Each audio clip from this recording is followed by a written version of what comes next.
नमस्कार, Jharkhand news 99 channel में आप सबों का हार्दिक स्वागत है। आज फिर से हम एक नया अपडेट लेकर के आप लोग के सामने आए हैं। देखिए, ये तोहफा है, केंद्रीय मंत्री ये सरकारी नौकरी कर रहे लोगों के लिए है ना। तोहफा क्या है? एक बहुत बड़ी तोहफा सरकारी नौकरी जो कर रहे हैं उनके लिए है। केंद्रीय मंत्रिमंडल ने एनपीएस के बदले यूपीएस को मंजूरी दी। एनपीएस मतलब होता है न्यू पेंशन स्कीम और वो यूपीएस मतलब होता है ओल्ड पेंशन स्कीम। पुरानी पेंशन स्कीम को जो है सो क्या कर दिया, मंजूरी दे दिया है। किसने? केंद्रीय मंत्रिमंडल ने। अब वो किन लोगों के लिए दिया है वो भी आप देख लीजिए।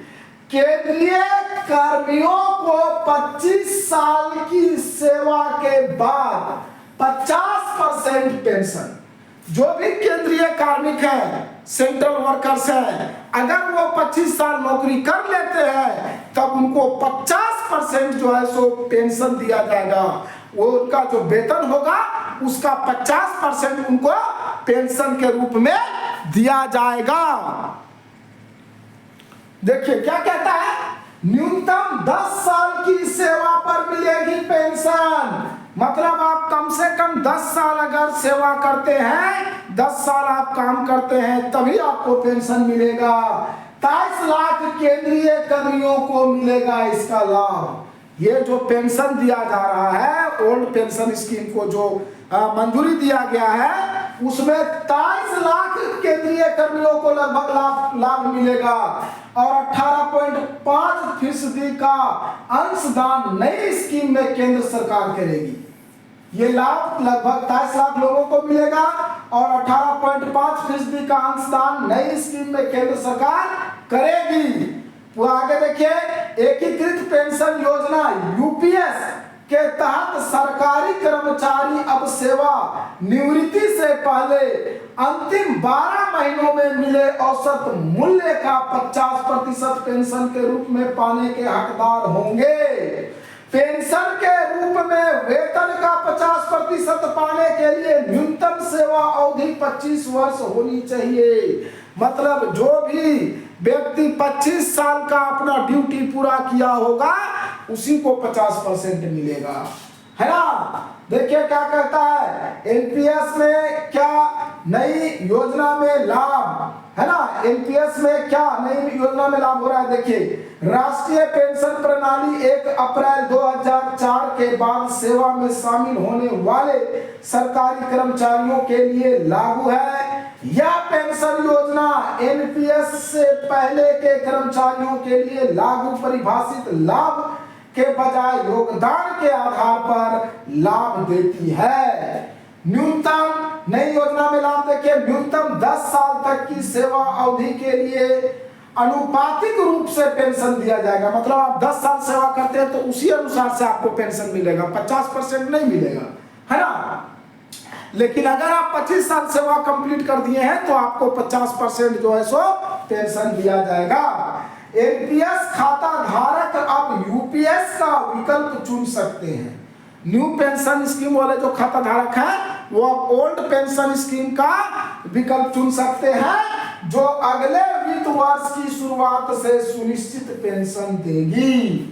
आगे देखिए, ये था अपडेट और यहाँ क्या कह रहा है, नई स्कीम की खास बातें। यूपीएस के लिए सरकार 18.5% का योगदान करेगी।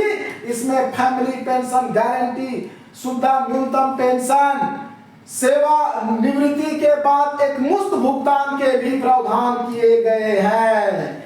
यूपीएस के तहत सरकारी कर्मचारियों को अपनी ओर से कोई अतिरिक्त अंशदान नहीं करना पड़ेगा, है ना। और कहता है, राज्य सरकार यूपीएस को लागू करती है तो कुल 90 लाख कर्मचारियों को इसका फायदा हो सकेगा। अगर राज्य सरकार लागू करती है तो न्यू पेंशन स्कीम से कैसे अलग है old pension scheme. New pension scheme में कर्मचारियों को अपने मूल वेतन का 10% हिस्सा देना होता है है ना, सरकार 14% देती है। अब यूपीएस में कर्मचारी को कोई भी राशि नहीं देनी होगी। अब सरकार अपनी तरफ से कर्मचारियों को बेसिक सैलरी का 18.5% राशि देगी। पिछले साल वित्त मंत्रालय ने पेंशन पर फैसले के लिए एक समिति का गठन किया था, है ना। आगे देखिए इधर क्या कहता है, नई दिल्ली में, है ना, केंद्रीय कर्मचारियों के लिए न्यू पेंशन स्कीम एनपीएस के जगह ओल्ड पेंशन स्कीम यूपीएस यानी एकीकृत पेंशन योजना की मंजूरी दी गई है। प्रधानमंत्री नरेंद्र मोदी की अध्यक्षता में शनिवार को हुई केंद्रीय कैबिनेट ने मंजूरी दे दी है। नई स्कीम में कर्मचारियों को 25 वर्ष की सेवा के बाद आखिरी वर्ष के औसत वेतन के 50% के बराबर पेंशन मिलेगा। केंद्रीय मंत्री अश्विनी वैष्णव ने कैबिनेट फैसले की जानकारी दी। उन्होंने बताया कि यूपीएस 1 अप्रैल 2025 से लागू होगी। इसका लाभ 27 लाख कर्मियों को मिलेगा। राज्य सरकार यूपीएस को लागू करती है तो कुल 90 लाख कर्मचारियों को इसका फायदा मिलेगा, है ना। अगर राज्य सरकार लागू करेगा तो 90 लाख को मिलेगा। यूपीएस के लिए सरकार 18.5% का योगदान करेगी। इसमें फैमिली पेंशन, गारंटी, सुविधा, न्यूनतम पेंशन और सेवानिवृत्ति के बाद एक मुफ्त भुगतान के भी प्रावधान किए गए हैं। वैष्णव ने कहा कि यह योजना पूर्ण रूप से वित्तीय व्यवस्था के साथ लागू की जा रही है। यह कांग्रेस शासित कुछ राज्यों की योजनाओं के तहत कोई खोखला वादा नहीं है। एक बार चुन सकेंगे विकल्प। उन्होंने बताया कि एनपीएस में सरकार अपनी ओर से 14% अंशदान करती है। इसे बढ़ाकर 18% कर दिया गया है ना। इसे बढ़ाकर कितना कर दिया गया है, 18% कर दिया गया है। और आगे देखिए क्या कहता है ना। इसमें चुनने के लिए विकल्प दिया जाएगा आपको। आप जो भी अगर ओल्ड पेंशन योजना लेना चाहते हैं तो ओल्ड पेंशन योजना ले सकते हैं। न्यू पेंशन योजना लेना चाहते हैं, स्कीम में लेना चाहते हैं तो वो भी ले सकते हैं। तो दोस्तों आज ये बहुत बड़ी अपडेट थी उन लोगों के लिए जो गवर्नमेंट जॉब कर रहे हैं। तो आप हमें कमेंट बॉक्स में जरूर बताइएगा ये न्यूज आपको कैसा लगा।